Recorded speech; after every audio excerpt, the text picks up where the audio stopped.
to say this dream is still alive. You might have killed the dreamer, but you can't kill the dream. Because truth... Hello and welcome to the Secret Adventures of Black People. I'm your host, Nichole Hill.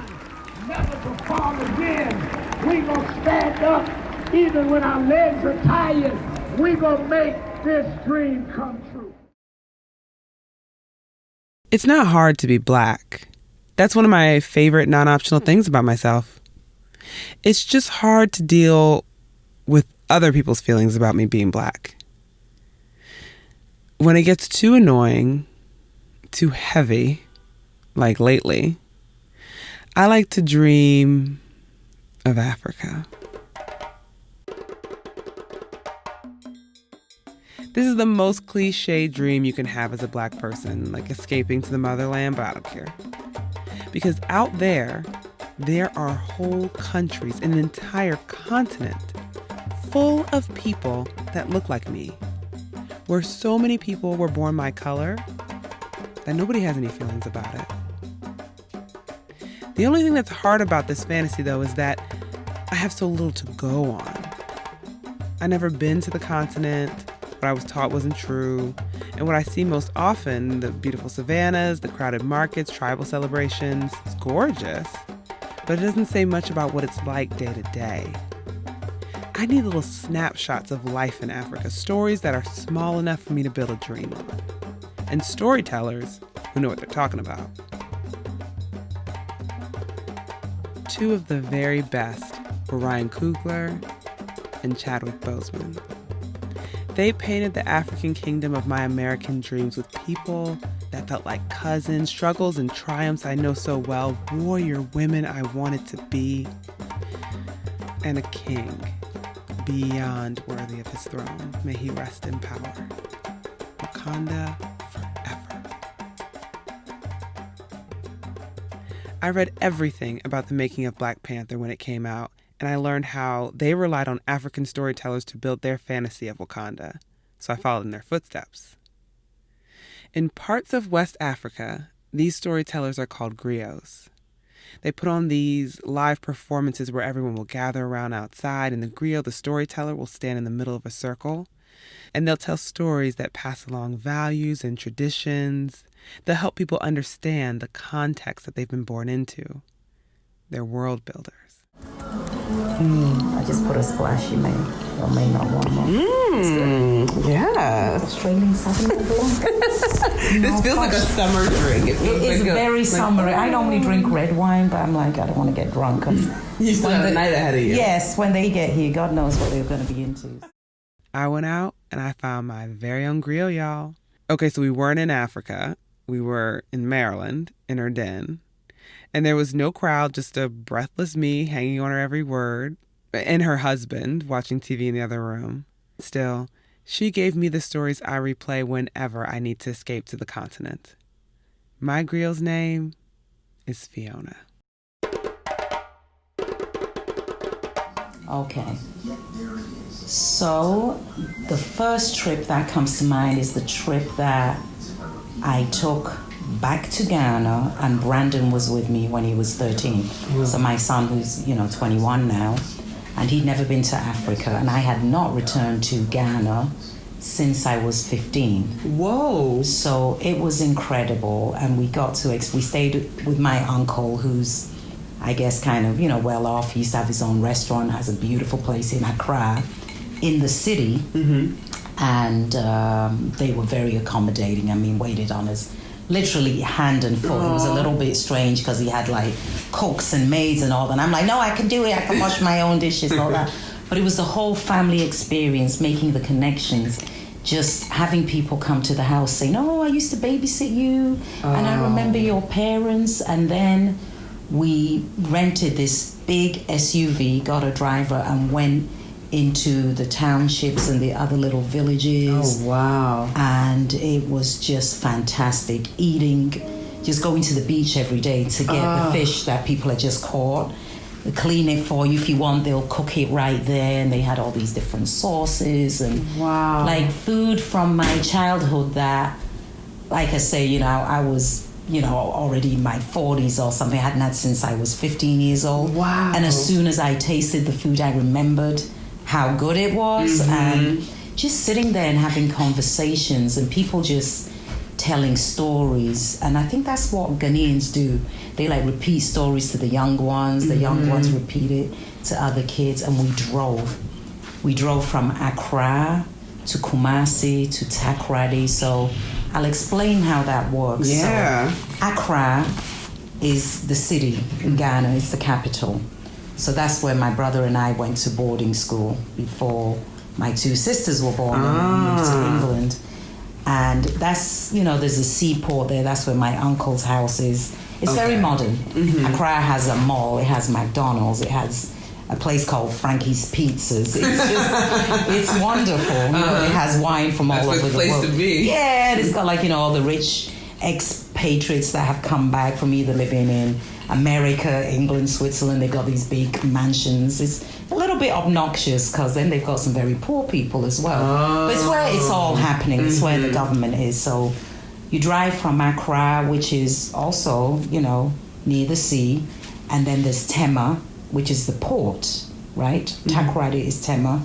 And all these big freights come in, big ships where they get their goods delivered, right? Provisions and things from overseas, because they rely a lot on exports coming in. So my mom made sure that we went to see the ships coming in, and we remembered all of this. You remembered it once you were back? Once I was back, I was like, I remember driving in, my dad's lorry, and we'll go and we'll pick up goods, provisions for the week or the month. There's your name is on some bill of lading, you have to sign it. Wow. And, this was before internet and all that. I'm aging myself when we lived there. I remember my parents would get a phone call and a telegraph to go pick up the food. But I like the music. It's everywhere you go, at a certain time, in the night by 6 p.m., people be sitting under the palm trees and they would just be playing music. Really? And then people start dancing. Hey, you remember this one? And then they'll put the CDs on or, the whatever. They have everything, Spotify, whatever you want. But they'll mix it with a local radio. So it was beautiful. The experience was just, I don't know, captivating in the sense that it was almost like I was living in a dream, but it was real because I was there. And I was afraid that it would be spoiled, that it would be too different from what I remembered it. But I just loved that the culture was still there and people were so kind and the food was outstanding. Did they think that you were very different? Was everyone kind of oh, you're very British or American, or you're just so different from us? They did, to a point, but also they treated me differently because I speak the language fluently, so I was very accepted.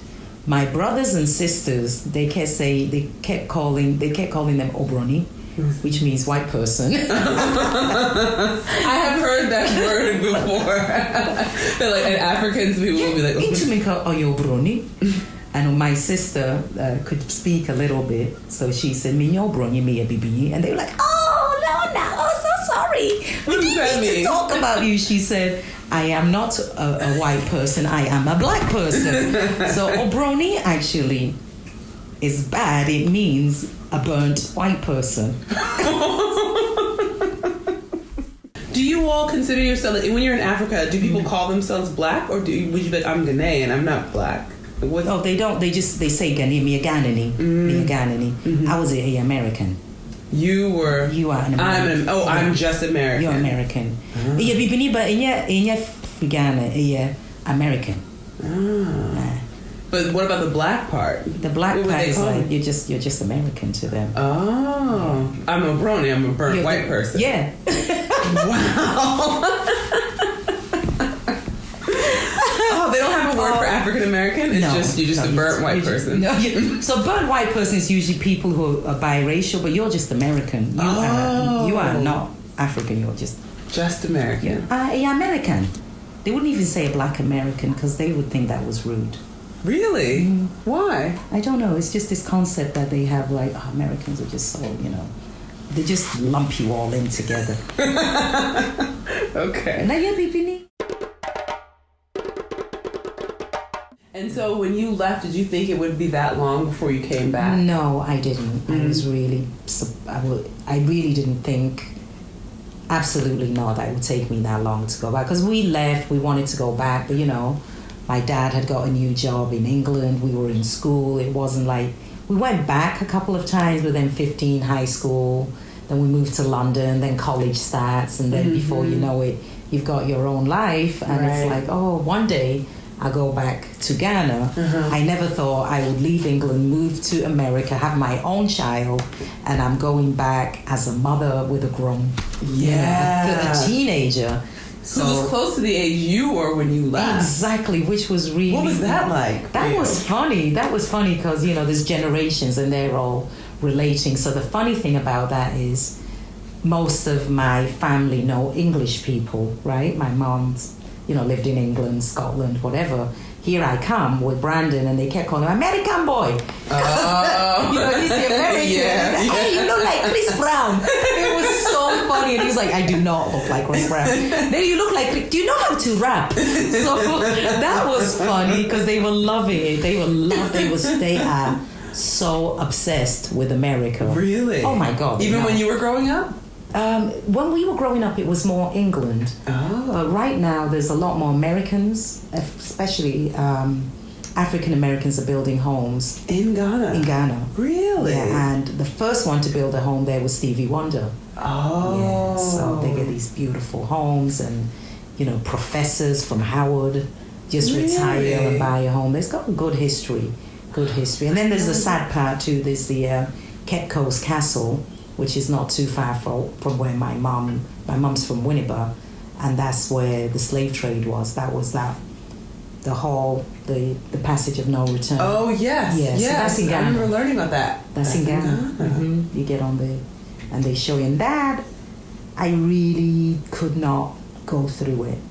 I went there, and there was a hallway, the place where they put all the slaves and washed them, and I had to leave. I couldn't. I felt like it was haunted. Oof. Growing up, that's curious. What do you learn about the slave trade, like slavery in America? What would they teach? I didn't learn about it in Ghana. I didn't learn about it until I actually got to England and started reading about it. They didn't talk about it to me as a child. They just said it was a bad place. It was just a bad place. What about in school? They never talked about it? No, because we do English history. Oh. We did English history, so it's only the history that, I learned about Kwame Nkrumah, the first, Ghana was one of the first countries in Africa to get its independence, and it wasn't called Ghana, it was called the Gold Coast. Oh. Yeah. I've heard of the Gold Coast. Yeah, that used to be Ghana. Oh. And he changed the name because that was related to Queen Victoria and all them coming over. And, I learned about the history. I know about fierce warrior woman called Ashanti. Ashanti. There's like a big bronze statue of her in the middle of Kumasi on a horse. And she shaved her head and drove the English into the sea. So that's the story that we know. And I always thought it was folklore, but it's actually true. Wow. It's in the history books.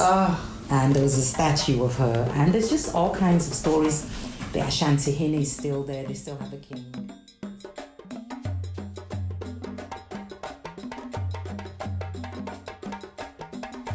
Thank you for listening to Season 1 of The Secret Adventures of Black People.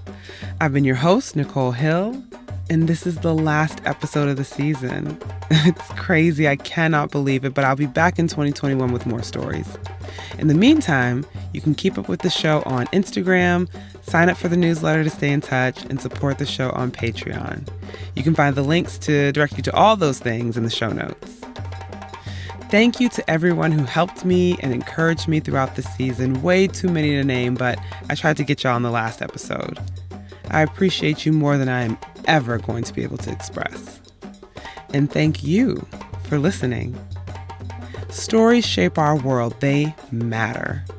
And being safe enough to dream and just observe and enjoy the little things about the world around you is what I want so much for Black people. I want to encourage you to support the Black adventurers in your lives. Show them love, be specific and effusive and consistent with it. Donate to Black-run organizations, keep patronizing Black-owned businesses, volunteer, vote. Elevate Black stories every chance you can. Scream at the top of your lungs that Black lives matter, because they do. I implore you to protect Black women and to believe Black people. That's it. I'll see you again soon for more stories about Black folks holding it down across space and time.